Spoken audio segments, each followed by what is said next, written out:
Okay, very good. So, welcome to the Gong show. As you know, this is going to be a very stressful hour, but we're going to learn many things. So all the participants will have 4 minutes to tell us about the research and then 1 minute for questions. Let's try to keep the questions short and the answers short. Okay? So we're going to start with Shovon, who's going to be telling us about the spectrum of boundary states in symmetric orbifolds. Hello, everyone. I'm going to talk about spectrum of boundary states in symmetric orbifolds. This work is done jointly with Alex Bellin and James Sully. So the question we are interested in is as follows. What does a typical conformal boundary condition look like for a holographic BCFT? And in particular, does it give rise to a nice ADS bulk cut off by an end-of-the-world brain type picture? This question is in general a bit hard to answer, but we try to get some intuition into this problem by studying symmetric product orbifolds. So take your favorite boundary CFT, take n copies of them, and then quotient by the symmetric group Sn. This gives an orbifold theory with central charge n times the central charge of the seed theory in the large n limit that scales like n. So in order for this above picture to be valid, we want the boundary entropy of the orbifold theory to scale like n. Since it's a boundary theory, I need to tell you the boundary condition. So the boundary condition we impose at the conformal boundary condition within each copy I. So what that means is that we identify the left movers and the right movers within each copy. We also assume that the seed theory has well-defined boundary states. Let's just label them by A, B, C, D, etc. So before I tell you our general construction, let's discuss n equals to 3 example. So in the orbifold theory, there basically can be 3 cases. All 3 seed states come with the same label. Let's call them AAA type states.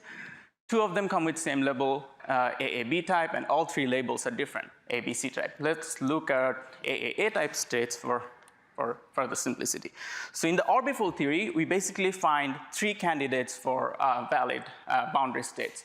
So these states are constructed by taking a linear combination of the untwisted sector and the twisted sector states. Here, A2 and A3 are the twisted sector states, which we get by gluing 2 copies and 3 copies of the seed theories together. If you stare at these coefficients of the linear combinations, you see that they take value from the character table of S3. Similarly, we can also work out the AAB type and ABC type states. So for AAB type state, the characters of Z2 group will appear. So for the choice of our boundary condition, we find a complete set of boundary states that is given by this formula. The details are not very important. Here, NB is the type of states with same level as in the example, and chi are the characters of the symmetry group. So now that we have a complete set, we can ask what is typical among them. So in the large Z limit with respect to Plancherel measure, we find the following results for the typical states. So when the seed theory is finite, what I mean by that, when the seed theory has finite number of boundary states, in the orbifold theory, the boundary entropy scale like n.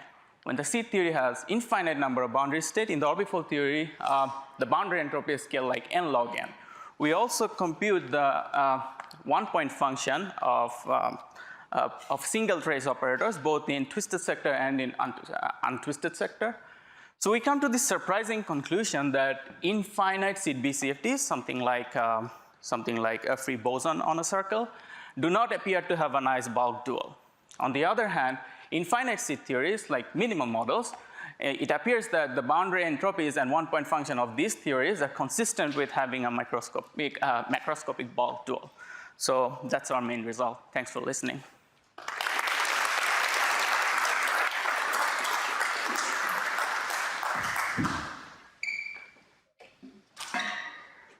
Okay, any questions? Excellent. I didn't have to ring the gong. Questions?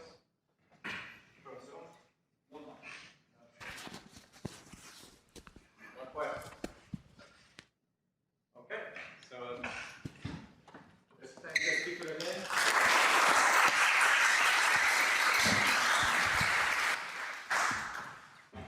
Does it work?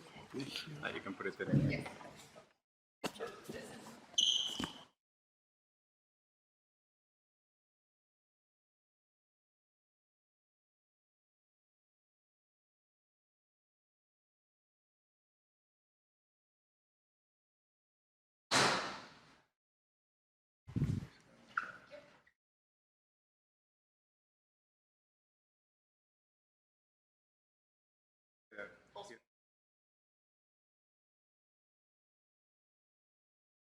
Okay. So I'm going to talk about non-perturbative anomalous thresholds. So these anomalous thresholds have been mentioned a few times here in the conference. So what are anomalous thresholds? So consider the 2 to 2 scattering amplitude of a particle of a mass m. And here I'm plotting, showing you the complex plane in this variable s, and I'm showing you some singularities of this object. In particular, I'm showing you the simplest type of singularities, which are called normal thresholds, and I show you some simple finite diagrams where they appear. Okay, and these singularities are really a simple consequence of unitarity. Okay, and well, they are associated with the production of particles. And well, if you have one more particle in the spectrum, let's say a particle of a smaller mass, then you have more of this type of singularities. And well, this lighter particle I'm representing by this dashed line. So you have more of, you have this pole also. Okay, so now the interesting part is when you take this big mass above a certain value, and above square root of 2, you see a different type of singularity, which we call anomalous threshold, and it appears at this specific value of A. And well, in perturbation theory, it appears first from this triangle diagram. So the question I'm interested in here is, what is the imaginary part of the amplitude across this anomalous threshold? And I'm interested in finding, yeah, it's really finding this formula and at the non-perturbative level. Okay? So why is this question interesting? So let me show you, I'm going to show you a very poor state of the art of the S-matrix bootstrap. And in green is basically where most of the work has been done. And in red is where I think, to my knowledge, there has not been any numerical bounds on this red region. And one key feature is that this red region is full of anomalous thresholds. Okay, so addressing this question would allow us to go further. Okay, so let me tell you a bit about the principles that we impose in the S-matrix bootstrap. Typically, they can be grouped into these three types of constraints. But these three constraints alone, they don't tell you anything about anomalous thresholds. So it seems like we are missing one ingredient, and one such ingredient is to assume an elasticity in the mass, which is, well, we can discuss this later. So let me just show you the results. If you assume this, then anomalous thresholds must be present. So let me show you some results. So for the simplest case of a scattering of the heavy guy into the light particle, you can represent the result in this form. So you have some sort of triangle diagram, but instead of a single quartic coupling, you have the full-fledged lightest particle amplitude involved. So let me show you. In d equals 2, this is just a pole. It appears in integral models. It's called the Coleman-Thun pole. And you see here the residue involves the amplitude. And in d equals 4, it's slightly more complicated. It involves the two-particle kernel, so you have to integrate over these angles, but this is the answer. In particular, this anomalous threshold in d equals 4 is of a log type. So yeah, I think I'm done. Yeah, thank you.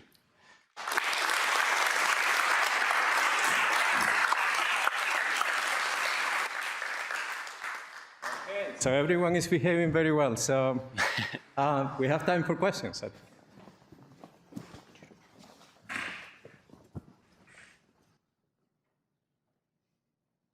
Okay, Pedro has a question. So often these anomalous thresholds are on top of other cuts, right? You have S-channel cuts, T-channel cuts. So do you have some comments about what should we do when we have these things on top of each other?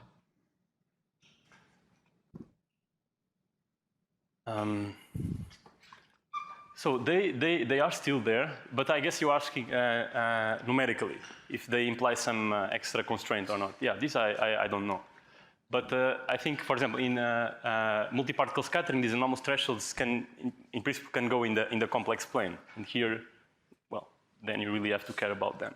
So, but yeah, about the 2-to-2 case, I think we have to try. But for example, yeah, let me just show.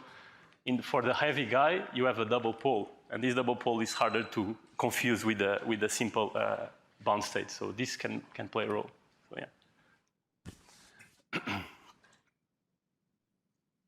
Okay. So is there a question? No. Okay. So let's move on.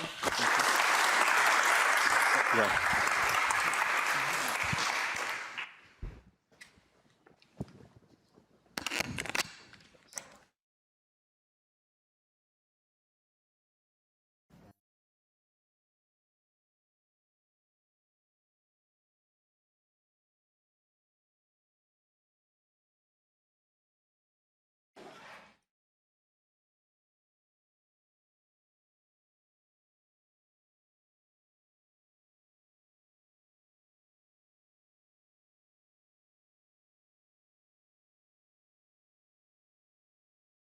Okay, so next we have Erin, who's going to be telling us about self-level black holes in celestial holography. Great.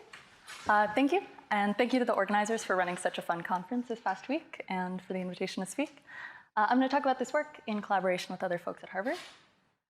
So the main goal of this project was to extend some previous work on a connection between the classical limit of scattering amplitudes and classical observables in black hole spacetimes to give a notion of black holes in celestial holography. So the fine print of this approach, we're going to consider 2-2 signature spacetimes that are linearized in Newton's constant and are self-dual. These are useful assumptions to take for reasons I'll put up on the screen and you can ask me about after. But we can start by unpacking the two pieces of this goal. The first being, in 2-2 signature, we can have graviton emission amplitudes which have real on-shell momenta. And in fact, the linearized part of a stationary spacetime can be obtained directly from the classical limit of one of these, of a corresponding scattering amplitude. We'll see on the next slide how this manifests directly. On the other side, celestial holography has emerged as a candidate for holography in 4D asymptotically flat spacetimes, wherein we recast our scattering amplitudes from a plane wave basis that behaves nicely under translations to a conformal basis, which behaves nicely under boosts. We do this by exchanging our energy for a conformal dimension, and we can do this because our amplitudes have this 2D conformal symmetry. So written in this new basis, they'll transform like correlation functions on some 2D boundary.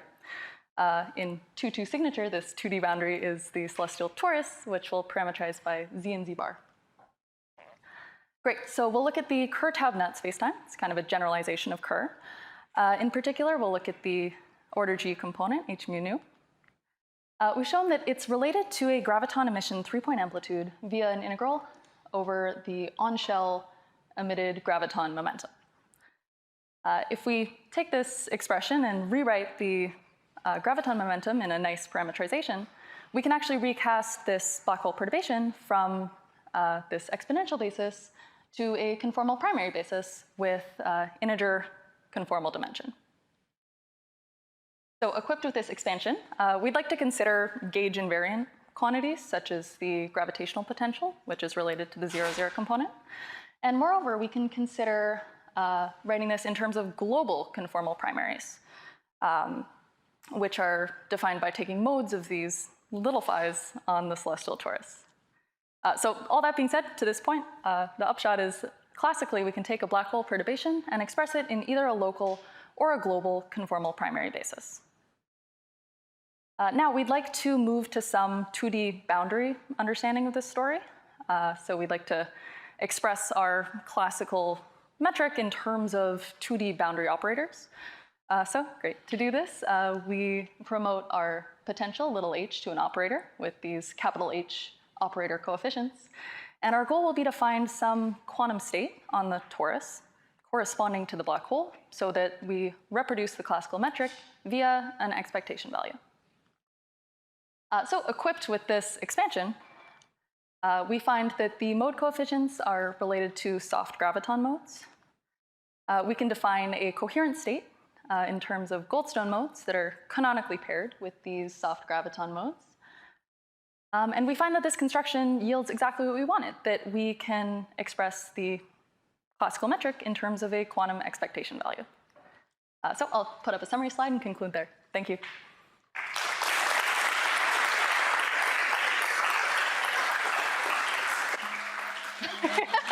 It doesn't count, it was done.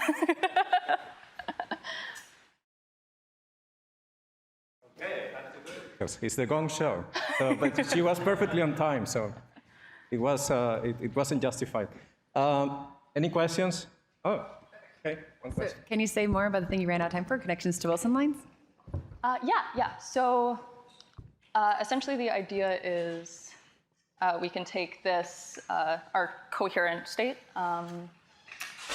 and rewrite this. If we go out of an integer conformal dimension basis and we go into a principal series basis, we can kind of construct 2D operators which look like 4D creation and annihilation operators. And essentially the H's sort of look like the creation guys, and the coherent state over the G's looks like a Wilson line in terms of those operators. Yeah. Okay, so since we have one more question, I think we have time for that. Over there. Do you have any idea about going beyond the self-dual sector? Good question. It's tough. Yeah, so the self-dual sector is related to these sort of holomorphic limits, and anti-self-dual related to anti-holomorphic limits. It's definitely like a next prospect, but our current understanding is in terms of these like holomorphic self-dual sides. Okay, so let's thank Erin again.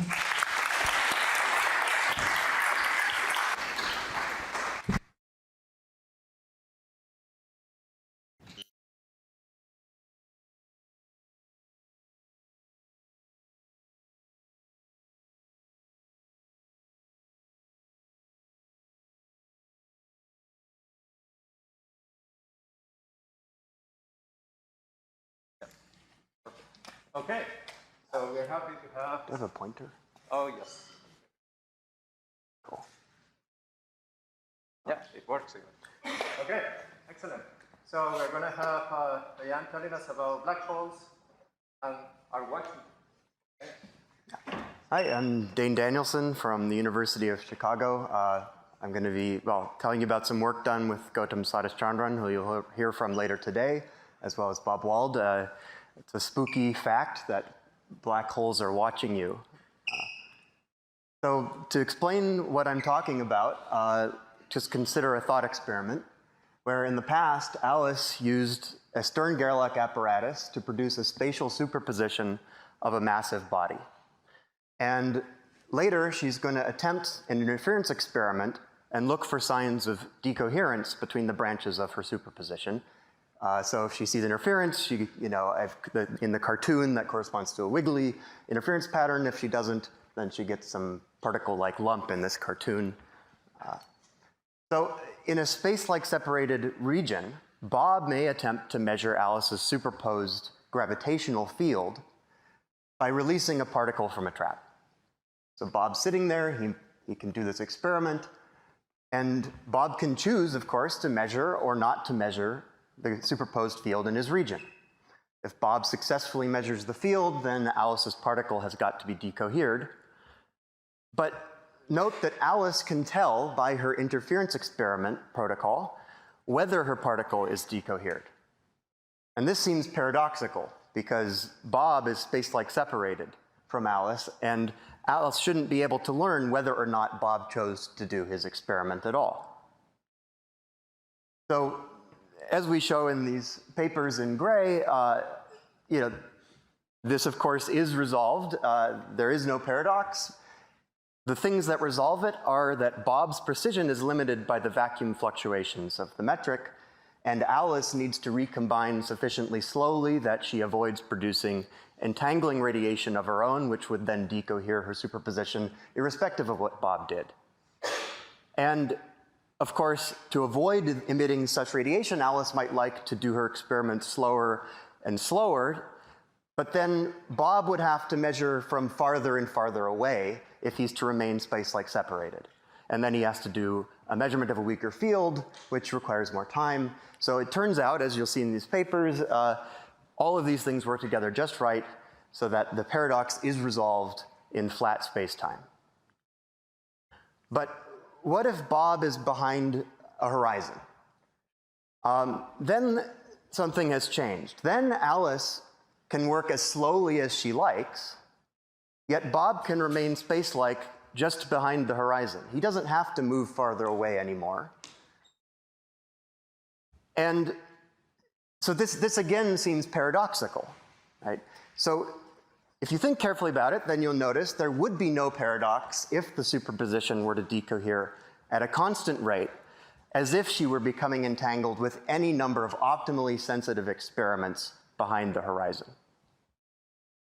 And indeed, one can calculate the decoherence. It's given by just the inner product of the perturbed quantized metric on the horizon, and there is a constant rate of decoherence that any superposition suffers. And due to this unavoidable emission of gravitons, which turn out to be soft gravitons, into the horizon, any superposed body outside a black hole will decohere in a time given by this rate here, or this time here. And the effect is weak, but it's a universal effect. For a charged particle, there's an additional effect that turns on with the decoherence time outside a black hole given by this. And as you might have guessed, since nothing here was particularly about a black hole, but more about the horizon, in de Sitter space-time, the analogous decoherence times are also calculated, and they go like this for the gravitational case and the charged case, respectively. So, if there are any questions, I'd be happy to hear them.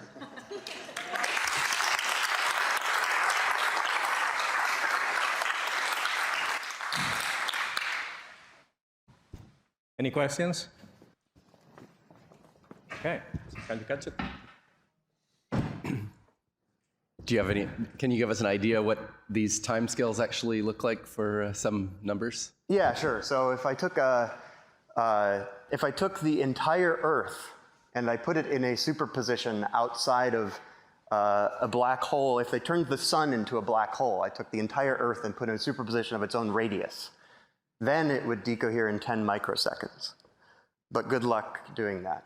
For any numbers that you put in that are reasonable, it's completely, it's very, very small. I mean, if you take an electron, so now a charged particle, and superpose it over a meter at the kind of innermost stable orbit of a black hole, a solar mass black hole, then it would decohere in 5 minutes. But even then, I mean, in a realistic black hole, you've got the accretion disk to worry about, and you know.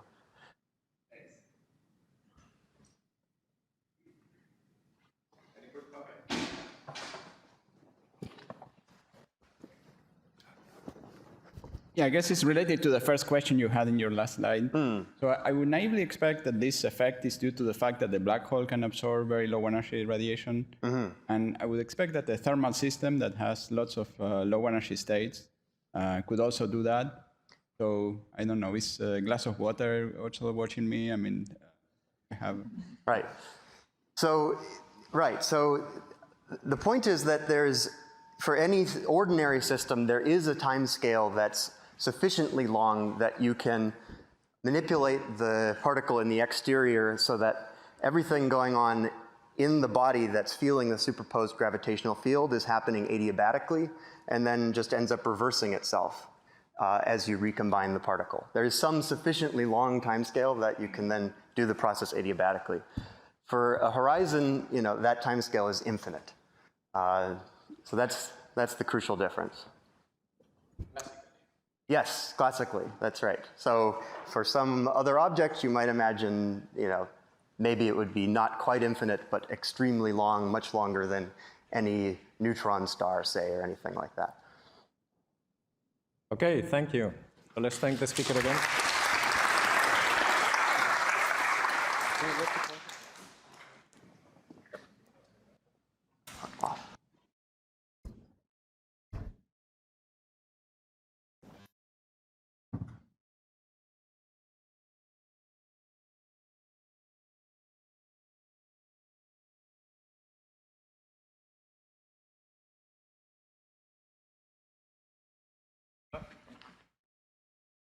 Okay, great. So let's move on. And now we have Simon telling us about celestial chiral algebras and subdual gravity and Iguchi hands-on space. Okay, hello everyone. I'm Simon, and today I'm going to talk about our most recent paper.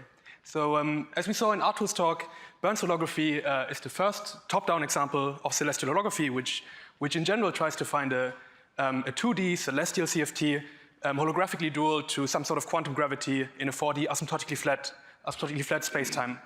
And in Artur's context, this space-time was Bern space, which is scalar flat, but not Ricci flat. And the motivation for what we were doing is basically trying to find a similar version with a Ricci flat bulk and self-dual Einstein gravity as opposed to self-dual conformal gravity in the bulk. And it's certainly not as complete yet, or not complete yet, but we got as far as providing a tree-level dictionary between two geometric deformations of a Ricci flat bulk and two algebraic deformations of a certain celestial chiral algebra related to small w1 plus infinity. So small w1 plus infinity is an infinite dimensional Lie algebra that recently appeared in the context of celestial holography by viewing kind of collinear singularities of 4D amplitudes as OPEs of 2D celestial chiral algebras. And in self-dual gravity on R4, this led to this algebra here, which after throwing away half of its modes is a subalgebra of small w1 plus infinity and allows for this deformation here, depending on a parameter q and a parameter mu. And I mean, not including half-integer modes might seem like a somewhat technical point, but it turns out that actually only for one value of mu, this deformation here allows one to consistently include half-integer modes, which means that if one wants a bulk deformation, like a bulk interpretation of this general deformation here, it is natural to put self-dual gravity on R4 mod Z2 as opposed to R4, so on this orbifold. Self-dual gravity on R4 mod Z2 is described by a local action on twistor space, or actually a Z2 quotient of twistor space then. And similar to what Artur discussed in the context of Peacock theory, it is, one can include a defect operator wrapping a certain CP1, which will lead to a backreaction of the complex structure.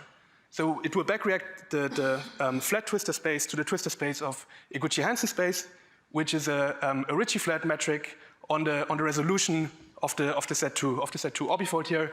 So from a space-time point of view, we blow up a point, and in particular introduce a length scale corresponding to the radius of this exceptional divisor.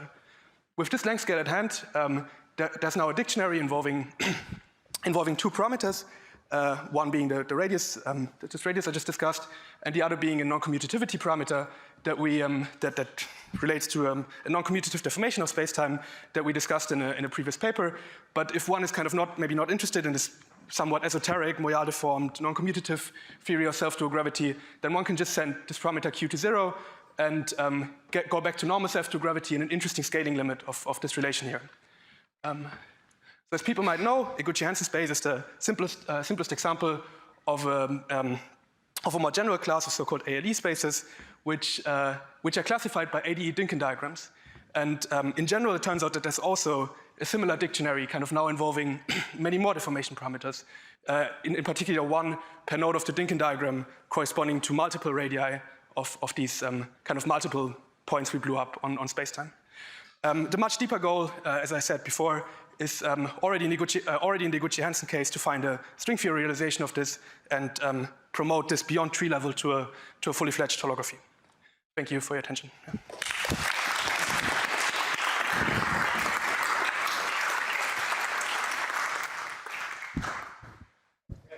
Any questions for Simon?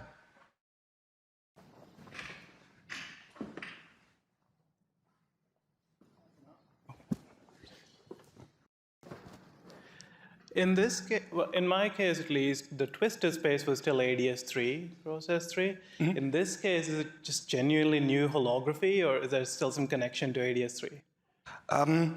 I don't think there's a connection to ADS3. I mean, in your case, it's as an algebraic variety, it's just SL2C, so xy minus zw is equal to 1. While in this case, it's a resolution of the equation xy is equal to z squared, which is the orbifold equation. So it's I think it just doesn't have anything to do anymore with ADS3, I guess. So the twistor space doesn't have an ADS3 sitting somewhere inside with a nice boundary. Yeah. Hi, this might be a naive question, but if I take your picture and of Iguchi-Hansen and embed in a multi-setter top knot and then do 2 analytic continuations, is that consistent with Erin's talk? Yeah, we were talking a bit about this. I guess, so Erin considered these Taubnut spaces, which are actually Not quite. So there's ALE spaces and ALF spaces, and the top-knot spaces would correspond to this class of ALF spaces, where one has actually a further parameter in the game corresponding to a certain the so-called top-knot radius at infinity. And the Gucci-Hansen space, I mean, the ALE cases are the limit where this S1 at infinity kind of becomes a line. So it's something a bit different. And we don't know really what we thought about this, but we don't really know what the interpretation of turning on these ALF spaces is really. Sure. Yeah, you can realize the ALE is embedded in the top knot, basically, as like a local. Yeah, something like this. Yeah. Okay, thanks. Okay, so let's thank the speaker again.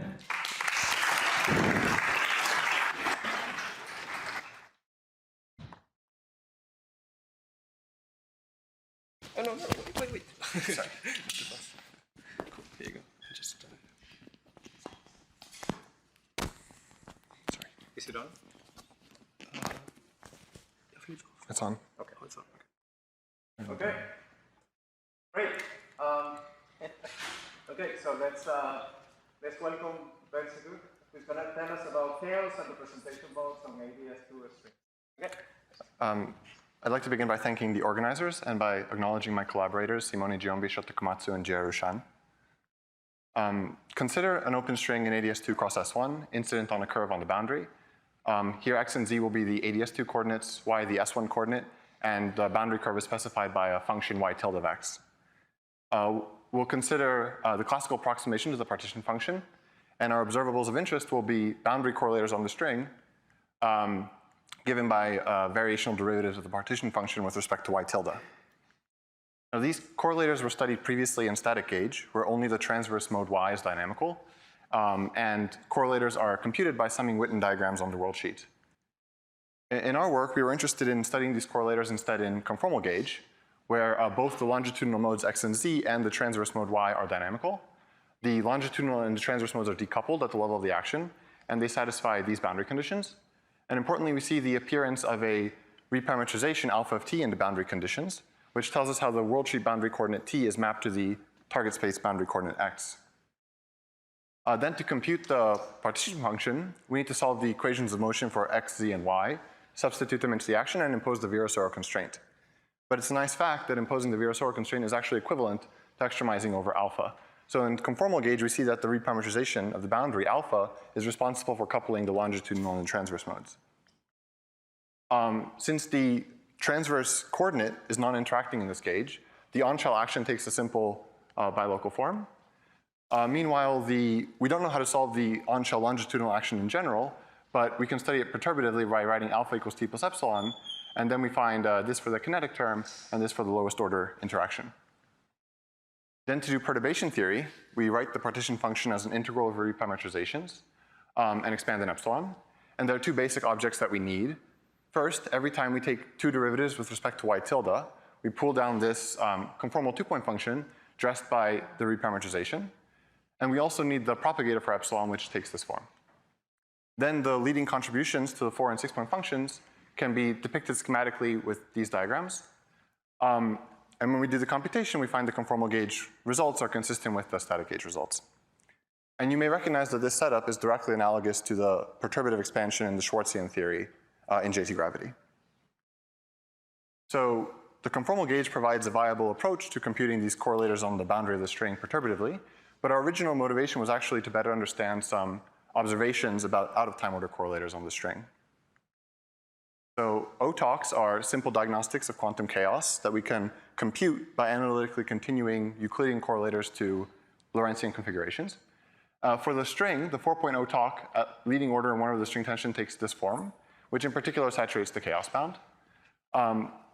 Furthermore, the 4-point function on the string was previously analytically bootstrapped to 3 loops, which allows us to compute the next 3 terms. And we recognize this is the series expansion of the confluent hypergeometric function, which is the same function that appears in the OTOC in JT gravity. And there are at least 2 more physical derivations of this all orders result for the OTOC.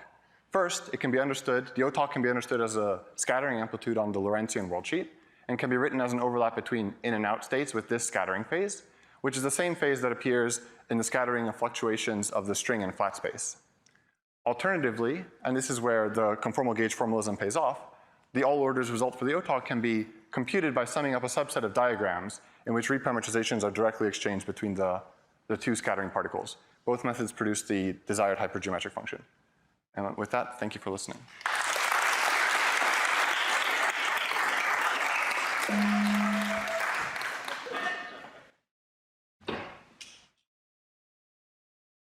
Okay, any questions?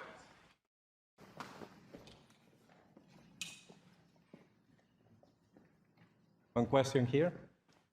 So can you show again this hypergeometric function? So it came from, yeah, so you had an expansion and you managed to guess the exact expression, right? Yes. So now presumably it allows you to access new regimes that you could not with the expansion. Did you extract some interesting physics out of this? No, we did not. I'm not sure. What sort of, do you have, what sort of? I assume this is a large capital T expansion, right? First. Large capital T, or, yes. It is, yes. Now you could go to another regime, I guess, right? It's true, but it's a 4-point function of particular configuration. So I'm not sure that you can extract something more general out of it. Was there a comment? It's large little t and large string tension. Yeah. Is this result true for any string in any background?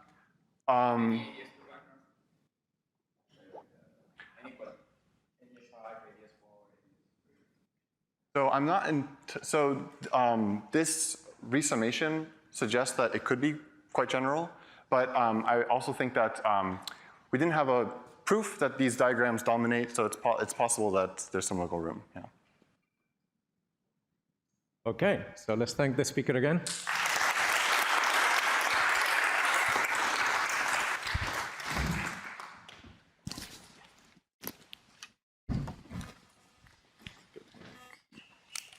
Thanks. Wait. Can you remove this? Oh, yeah. Okay. Then when it moves. I see. Okay, thanks. All right, can everyone hear me?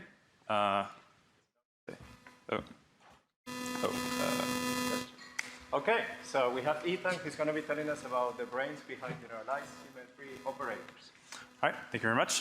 Thanks to the organizers for putting on such a nice conference. I'm going to be talking today about some works with these fantastic collaborators.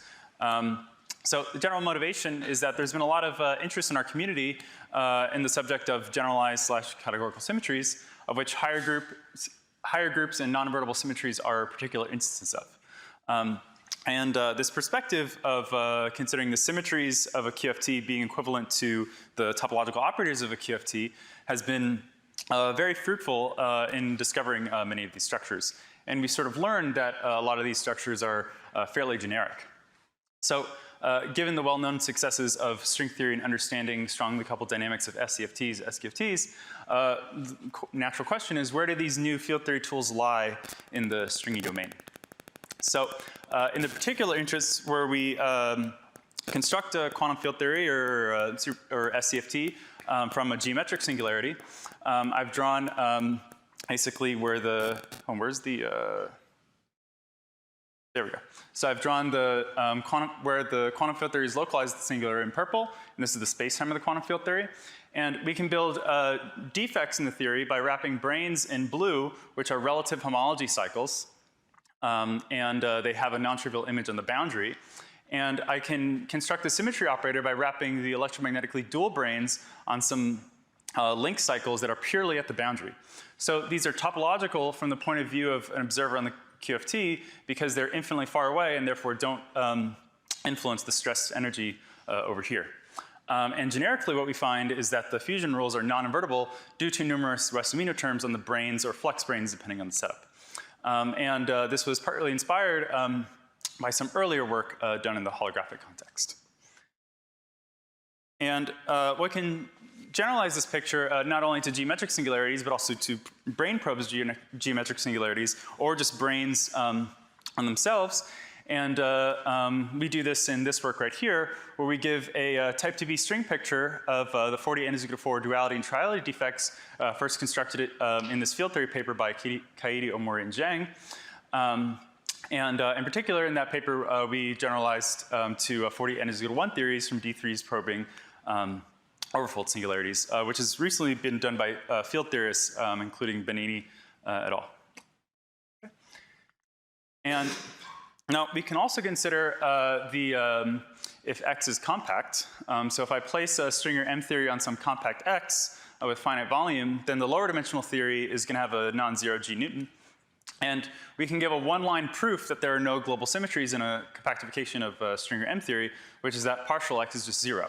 So I can't have branes at infinity if there is no infinity. So more non-trivially, in a recent paper, we argued that we can predict the emergent generalized symmetries in the deep infrared limit of some gravitational theories by taking this compactification manifold X and then subtracting out where some geometric singularities or brane loci wherever the QFT is localized. And this object here plays the role of an effective asymptotic boundary.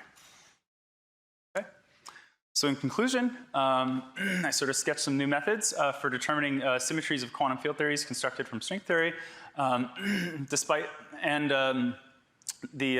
we showed some new features that were at the time new from a field theory perspective, including the fact that the 60 two-form symmetries of 2,0 and some 1,0 SCFTs were non-invertible. This program is still in its infancy. So one interesting proposal would be, several avenues of applications could be to non-supersymmetric quantum field theories. Oh, thank you.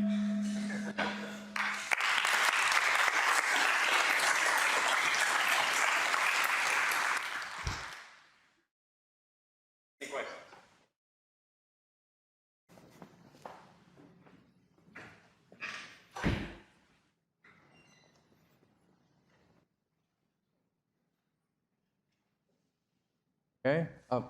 You have a question over there? Yeah. Just to clarify, so the TQFT lives at infinity, and it somehow is a conserved quantity, gives a conserved quantity for the SQFT at the topological operator enacting the symmetry action in the quantum field theory is constructed from a brane that's infinitely far away from where the QFT is engineered, basically. Okay, but there's some. And generically, there can be a TQFT living on this symmetry operator, which we saw an example of this in Clay's talk, for example. And is the point that even though it's infinitely far away, since it's a TQFT, it doesn't fully decouple from the SQFT? So the action on this brane includes the Wess-Amino terms as well as like the DVI action, which depends on the metric.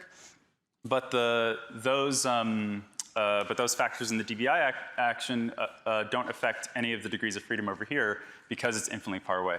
Also, these symmetry operators, I can consider things like flux branes, which I don't even have to worry about, or non-BPS branes, which I don't necessarily have to worry about their stability.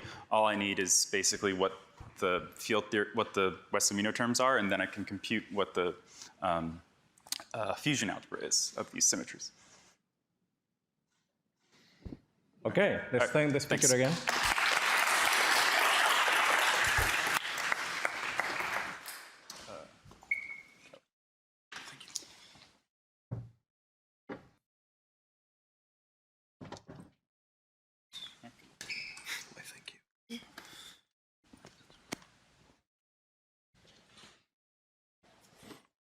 Okay, so we have Thomas next, who's going to be telling us about brain fusion frenzy. Yes. All right. Well, hello. I'm Tom Waddleton from Johns Hopkins University. I want to tell you a bit about a recent paper of mine that I wrote in collaboration with these two other authors here, Inak Lung and Ibu Ba.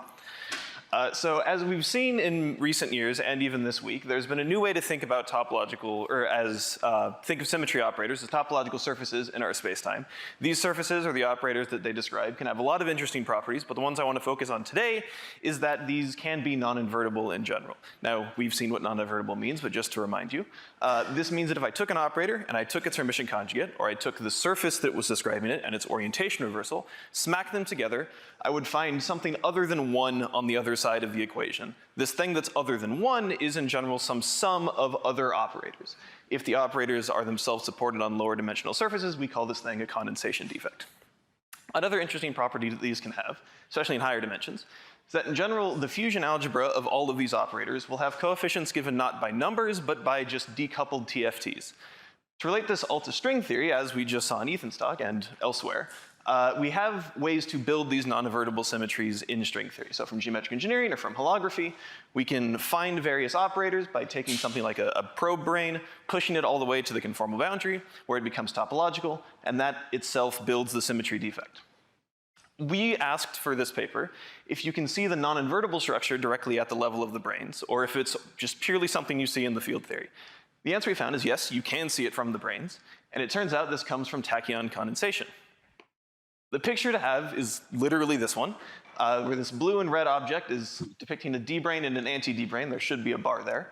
As we bring these two branes together, undergo tachyon condensation, and we'll get a sum of lower brane charges on the original world volume.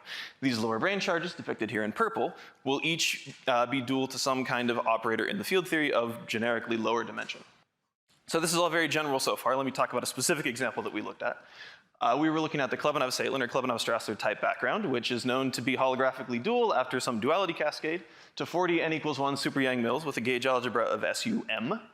In general, the bulk gauge group will contain many discrete factors we can see here. The choice of which of these gauge groups become global symmetries on the boundary gives us different global forms. To be concrete, I want to focus on the case where the global form of the boundary theory is this PSUM, which has this Z2M zero form symmetry and this is EM hat one form symmetry. This Z2M zero form symmetry is the R symmetry of the theory. It can be described in terms of branes by some probe D5 brane wrapping the 3 cycle inside the T11 of the background. And the anti-D5 will give something like an orientation reversor, the Hermitian conjugate of the operator. We took these two branes, the D5 and the anti-D5, smacked them together, we would see tachyon condensation, and on that world volume, we'd get a sum of D3 branes. Each of these D3 branes you can also push all the way to the boundary, see what it looks like, and this looks something like a generator for the ZM hat one form symmetry. So directly from the level of branes, we see the non-invertible fusion that we're looking for. Now we have some other interesting results, but I will just list them for you here, and I'm happy to talk about them later. I focused on just the Z2M zero form and the ZM hat one form, but as you saw on the previous slide, there are other groups there. We worked out the brane configurations, giving us the generators for each of those, and worked out the total fusion algebra of all of these branes, purely in terms of the branes themselves. As a specific example, we saw this equation earlier. Each of these ends can be viewed as a stack of D5 branes in the bulk. The stack, number of branes in the stack is this A, B, and A plus B. As we take two stacks together, we will find there is another center of mass mode describing another fusion, or another symmetry defect. And relative modes between the two stacks gives us the decoupled TFT. In addition to fusion, we looked at how the orientation of these various branes relative to the conformal boundary gives us choices of these global forms. We focused mainly on SUM versus PSUM, but be on the lookout for an upcoming paper where we talk about more general global forms on this boundary theory. And in general, what we're looking for is just a way to understand the symmetry structure of all the various operators. But I'll leave that for the break then. Thank you.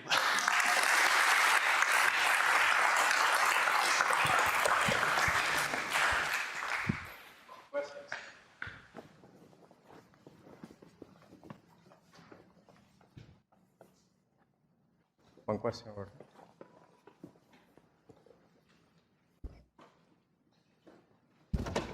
So, hi, thanks. Maybe it's a silly question, but you looked at the conifold. Okay, this is some non-trivial topology you can wrap branes around, no? But yes. This is like what you're doing. So it'll depend on the topology of that space at the top, various cycles that you're wrapping it on. That will dictate what the symmetry generator you're getting is. Yes, but if I take, for example, n equal 4 William mills, you have like non-invertible singularity defects. You can see them also in this construction. We're very tempted to say yes. We did not look at this example. Duality defects get a bit more interesting, especially if you consider, well, they get a bit more interesting, and I'm happy to talk about that later. We didn't focus on that case specifically. There is other work that has been done, I think maybe by Jonathan as well, but also by Sakura that was focusing on this, Sakura Schaefer and Mengyang that we heard earlier this week. But there is reason to believe you can use tachyon condensation for that description as well. Okay, thank you. Any other questions? If not, Let's find the speaker again.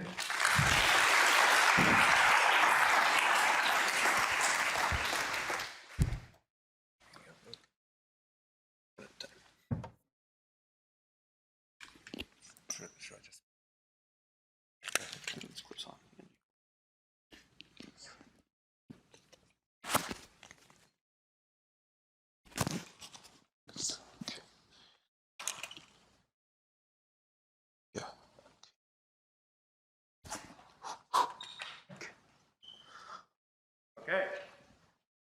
So let's thank Mengyang. He's going to be telling us about surface defects, phase transitions, and supersymmetric black holes. Okay, it's my pleasure to present a Gong talk here at the Princeton Institute. So we will talk about some work with the Yiming Chen, Matthew Hedman, and Yifan Wang about the surface defect, the phase transitions, and the supersymmetric black hole. So first I want to talk about some motivations and an overview of our work. So we are trying to find extended observables which could detect the confinement phase transitions in the 4D n equals 4 Cyprian Muson S1 cross S3. And I hope the observable could be computed exactly in both the gravity and the gauge theory side at a large n.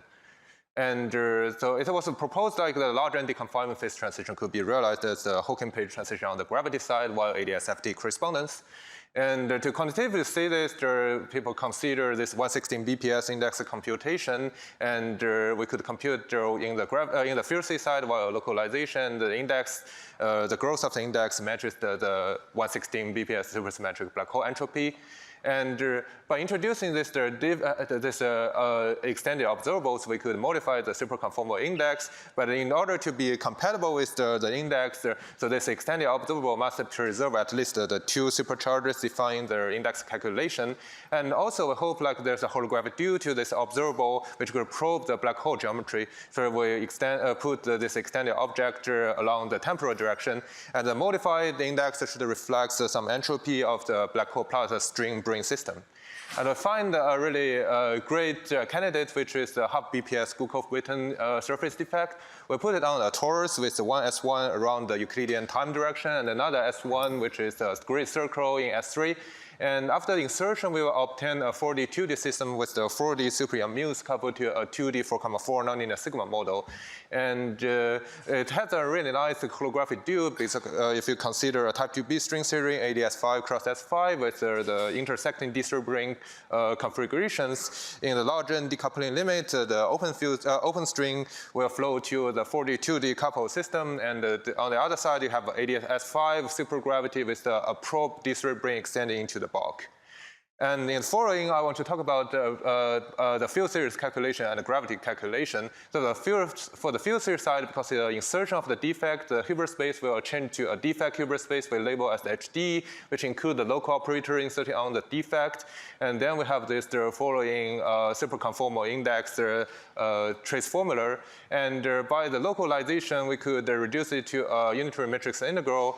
And the 4D and 2D fields are both charged under the SUN gauge group. So we have to write this in a minimal coupled way while the SUN gauge fields, and we integrate the homonomy of the SUN, which imposes the gauging condition. In the large n, we could apply the saddle point approximation. Here, the key point is that we make a physical approximation by ignore the back reaction of I2D to the matrix integral potential. So we still use the U star, which is a saddle point with respect to I4D to do the index computation. And then I talk about the gravity calculation, which is just to evaluate the dBA action of the D3 ring. And it say like the D3 ring could detect the topology change into different phases, where the left side is the thermal ADS and the right side is the ADS black hole. And in the black hole phase, it's indeed wrapped around the ADS2 cigar geometry. And we define this defect expectation value. And then on the field side, it's just I2D. And on the gravity side, it's the exponentiation of the D3 ring Euclidean action. And in conclusion, we found this Gukov-Witten surface defect is a very nice supersymmetric order parameter. And you see in the thermal ADS side, the exponent's order 1, and on the black hole side, it's the order n. And so it detects the phase transition. And it could probe the final features of black hole physics. In the future, we could discuss more supersymmetric extended observables, and we consider the half BPS surface defect in other holographic series, and also consider back action. Thank you.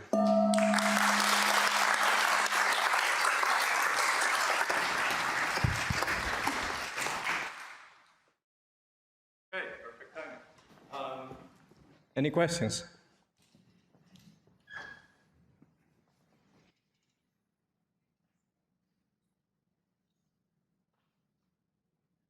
Okay.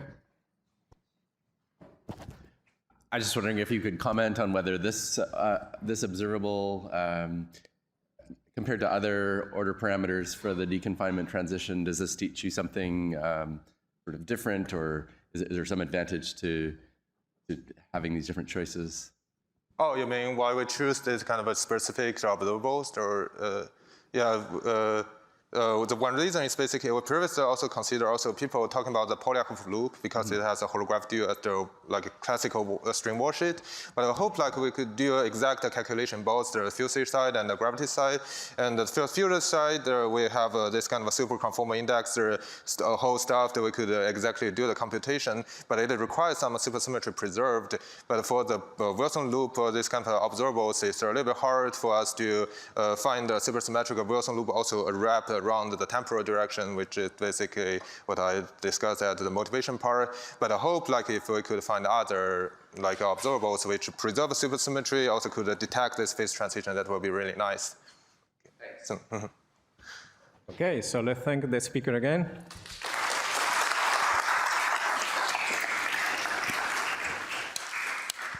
And our last speaker of the Gong show is Yoav, who's going to be telling us about statistical analysis of two charge-bound states.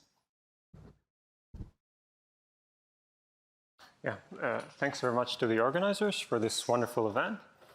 I will talk about the work in progress with Emil Martinek. So let me start by phrasing a general question in the context of weakly coupled string theory. So the question is, what is the structure of brane-bound states that are typical and rotating? This question can also be phrased in the context of holography. A particular example of brane-bound states that has been studied in the literature is that of half BPS Neveu-Schwarz five-branes and fundamental strings. The five-branes wrap a four-dimensional torus times a circle, whereas the strings wrap the same circle. This system lives in 10 space-time dimensions. So there's a time dimension, 5 compact dimensions, and 4 additional non-compact dimensions that are transverse to the compactification manifold. For simplicity, I will focus on the structure of the bound state in these 4 transverse dimensions. So the next point is that solutions to supergravity equations of motion that are sourced by these extended objects were found by Lunin and Mather in 2001. And these solutions are parameterized by a set of harmonic functions that satisfy the superposition principle. In particular, one can average a set of harmonic functions in order to produce a new solution. And this averaging procedure was performed by the authors whose names appear in the last line. And the conclusion from their calculation in the absence of rotation is that the structure is that of a solid sphere, which is fuzzy. By the word fuzzy, I mean that there is no clear-cut separation between the region containing the bound state and the vacuum outside. So let me tell you about a few results in the presence of rotation. So it is possible to incorporate rotation in the system by, for example, fixing angular momenta in 2 orthogonal planes. Alternatively, one can fix angular potentials in these 2 planes. We found a supergravity solution that describes ensembles with fixed angular potentials. Our ensemble also has a chemical potential, which is conjugate to the string charge. To my knowledge, this solution is new, and the structure that emerges from it is that of an ellipsoid that you see on the left. This structure is in contrast to ring structures that are encountered in known solutions that have fixed angular momentum. So at this point, it is natural to ask what underlies the difference in these 2 structures, the one on the left and the right. We found that if you are considering the fluctuations in the angular momentum in the ensemble on the left, we found that they are large. So you have it turns out that there are more than 90% relative fluctuations to the angular momentum. Effectively, states with zero angular momentum are contributing in the ensemble on the left, and these give rise to the topology that you see. On the other hand, when you fix the angular momentum, there is a force that repels structure from the center, and this accounts for the difference. We also have new results for the fluctuations in other observables, like metric components, and I hope to report on them soon. Thank you very much.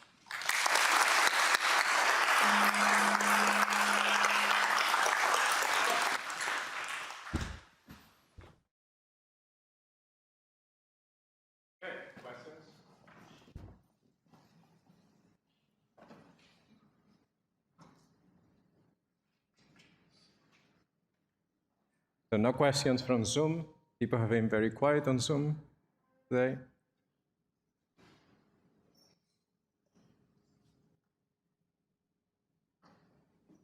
Okay, so please, let's thank our 10 speakers.